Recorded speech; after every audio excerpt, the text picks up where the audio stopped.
ఇక్కడ బీడీ కార్మికులు కూడా ప్రజాభవన్కి వచ్చేసి ప్రజావాణిలో వాళ్ళు దరఖాస్తు చేసుకున్నారు. మరి వాళ్ళకి ఏ సమస్యలు ఉన్నాయి, ఎందుకని ఇక్కడ రావాల్సి వచ్చింది, ఎంత దూరం నుంచి బీడీ కార్మికులు అంటే రాష్ట్రంలో దాదాపుగా చాలామంది ఉంటారు, ప్రతి జిల్లాలో ఉంటారు వాళ్ళు. సో వాళ్ళు ఈరోజు మరి ఇక్కడ రావాల్సి వచ్చింది. మరి ప్రభుత్వం ఏమన్నా హామీ ఇచ్చిందా వాళ్ళకు? గవర్నమెంట్ వచ్చిన తర్వాత మీ హామీలు ఇవన్నీ మీకు ఎన్నో కొన్ని డబ్బులు ఇస్తాము, లేకుంటే మీ జీవన ఉపాధిని ఇంకో విధంగా పెంపొందించే విధంగా మీకు పెద్దపీట వేస్తామని చెప్పేసి కూడా ఈ రాష్ట్ర ప్రభుత్వం చెప్పిందా? ఏదే అంశాలపై మనం అడిగి తెలుసుకునే ప్రయత్నం చేద్దాం. చెప్పండి అన్న, ఎందుకు వచ్చారన్న ఇప్పుడు మీరు ఇక్కడ?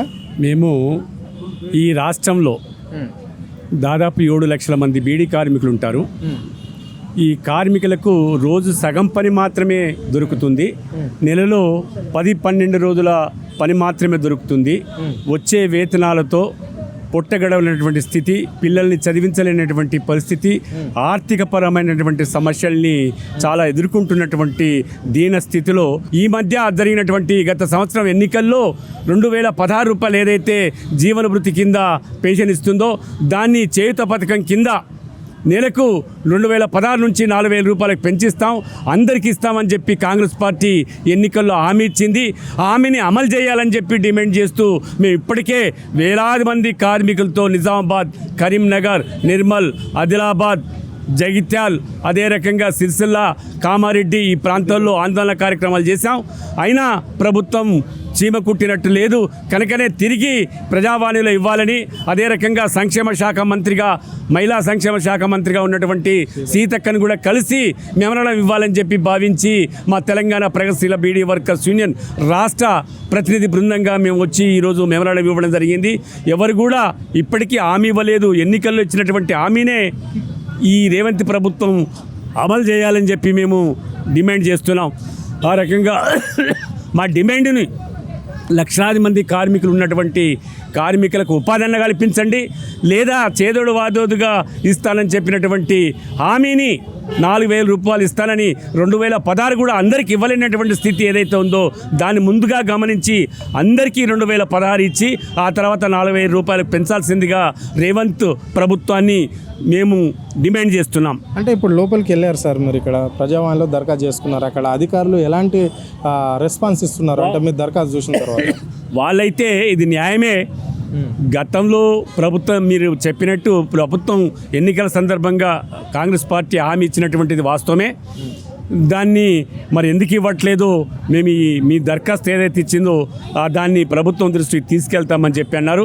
మేము ప్రజావాణిలో ఇవ్వడమే కాకుండా సీతక్కను కూడా ప్రత్యేకంగా కలిసి ఇచ్చినప్పటికీ అసలు ఆమెకు ఈ జీవన భృతి విషయంలో, పెన్షన్ విషయంలో అవగాహన ఉందో లేదో తెలియదు. కానీ పరిశ్రమల శాఖ మంత్రిని కలవమని అంటుంది. అసలు ఇది సంక్షేమం కిందకు వస్తుంది. ఈమె మహిళా సంక్షేమ మంత్రిగా ఉన్నారు. ఈమెకు కనీస అవగాహన లేకుండా మాట్లాడుతున్నటువంటి దుస్థితి కూడా దాపురించింది. అందుకే ప్రతిపక్షాలన్నీ కూడా అవగాహన లేకుండా మంత్రులు మాట్లాడుతున్నారనేటటువంటిది ఇది వాస్తవమే అని ఇవాళ మేము స్పష్టంగా విన్నాం. ఇది చాలా అన్యాయమైనటువంటిది. కేవలం ఓట్ల కోసం మాత్రమే, మహిళా బీడీ కార్మికుల ఓట్ల కోసం మాత్రమే వాళ్ళు జీవన భృతిని చేయుత పథకం కింద పెన్షన్ ఇస్తాం, 4,000కు పెంచి ఇస్తాం, అందరికి ఇస్తామని చెప్పినటువంటిది అమలు జరపకపోవడం, సంవత్సరం గడిచినా ఇవాళ విజయోత్సవాలు ఎందుకు చేసుకుంటున్నారండి? పేదవాడి కడుపు నిండుతుందా లేదా, శ్రమకు తగిన ఫలితం వస్తుందా లేదా అని ఆలోచించాల్సినటువంటి బాధ్యత ఈ ప్రభుత్వం మీద ఉంది. కానీ అలాంటిది ఆలోచించకుండా కేవలం విజయోత్సవాలు జరుపుకుంటున్నటువంటి స్థితిని చూస్తున్నాం. హడావిడిగా వచ్చినటువంటి ప్రతినిధి బృందంతో కూడా సరిగ్గా మాట్లాడకుండా దాటవేసే వైఖరిని అవలంబించేదాన్ని మేము నిరసిస్తున్నాం. ఇప్పటికైనా ఈ రేవంత్ సర్కార్ ప్రజల సమస్యల్ని, గత ఎన్నికల్లో కాంగ్రెస్ పార్టీ ఇచ్చినటువంటి హామీని అమలు చేసేందుకోసం ప్రయత్నం చేయాల్సినటువంటి అవసరం ఉంది. అలా అమలు చేసి మేము ప్రజల పక్షాన ఉన్నామని చెప్పుకోవడానికి అవకాశం ఉంటుందనేది ఈ ప్రభుత్వానికి తెలియజేస్తున్నాం. అంటే సో ఇప్పుడు ఇక్కడ వచ్చిన వాళ్ళే దాదాపుగా 1 ఇయర్ పాలన వస్తుంది. 1 ఇయర్ నుంచి ఇక్కడ ప్రజావాణి నిర్వహిస్తున్నారు ప్రజాభవన్లో. సార్ ఇక్కడ వచ్చిన వాళ్ళే ఏమన్నా కేసులు పరిష్కారం అవుతున్నాయా సార్? దరఖాస్తులు తీసుకుంటున్నారు, లేకుంటే నిమ్మకు నీరెత్తినట్లనే ఉంటున్నాయా? వాటికి పరిష్కారం ఏమైనా దొరుకుతుందా? అంటే మీలాంటి వాళ్ళ దృష్టికి వస్తాయి కదా, అలాంటిది ఏమైనా జరుగుతుందా? ఇక్కడ చర్య తీసుకుంటారు అధికారులు ఆ దరఖాస్తుల పైన? ఈ దరఖాస్తులు ఇస్తున్నట్టు వివిధ విభాగాలకు పంపుతున్నట్టు వాళ్ళు చెప్తున్నారు. కానీ ఇచ్చినటువంటి ఫిర్యాదుదారులకు పూర్తిగా తెలుసుంటుంది.